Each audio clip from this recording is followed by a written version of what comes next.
Hey everybody, today we're going to be talking about The Good Neighbor, directed by Stefan Rick, who has also directed some other little-known films, including a horror movie starring Val Kilmer called The Super, and an original version of this movie from Germany, also called The Good Neighbor.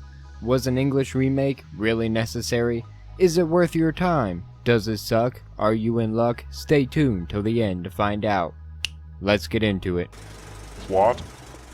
A man named David, played by Luke Kleintig, travels to Latvia after his marriage falls apart in order to get on with his life. After meeting his neighbor, played by Jonathan Rhys Meyers, they strike up quite the friendship, but after driving back from a club one night, the two are involved in a car accident that leaves a woman dead. Fearing the repercussions, they leave her lying beside the road and make whatever attempts they have to in order to cover it up. Can they untangle the web of lies that they weave in order to get away free? Or will everything come crashing down onto their heads? This is The Good Neighbor.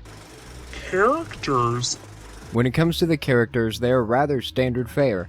David is the guy that commits a crime and then, due to the guilt, gets emotionally involved with the victimized family. Luke plays the character well, but he's so unlikable that I couldn't honestly care about him at all. He's predictable, and he doesn't really do anything worthy of merit.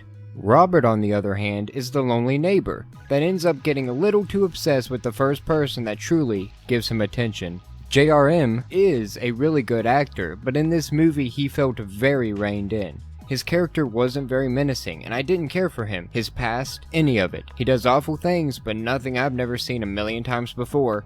Everyone else acts, but there aren't any bad performances. I just don't know how to care about them.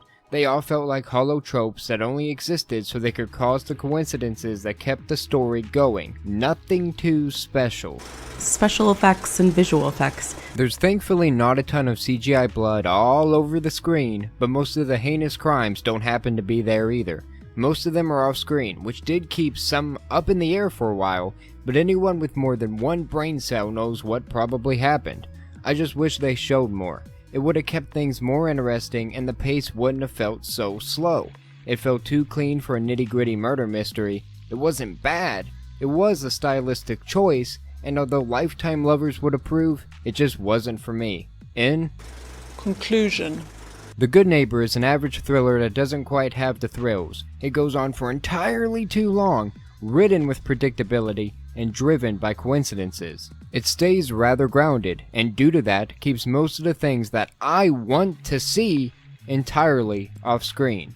The cinematography is beautiful, and the film looks really good, but nothing happens within that setting that truly does it justice. There are a couple good moments between them, but our main characters spend way too much time fighting with each other for me to believe that they truly cared, and by the time the ending comes along, I was already checked out, especially since the last scene makes the rest of the film feel pointless.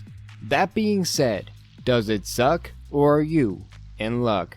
It sucks if you want something fresh, but if the Lifetime channel can still entertain you, then you'd probably be in luck here. I just have no intention of watching it again.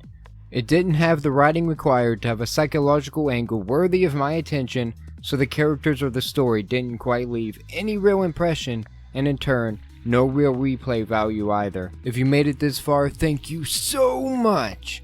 Comment down below, I'm the good neighbor, just to confuse people that didn't. I appreciate you, I hope you appreciate me. Don't forget to like, share, subscribe, and like always, have a good day. Thank you.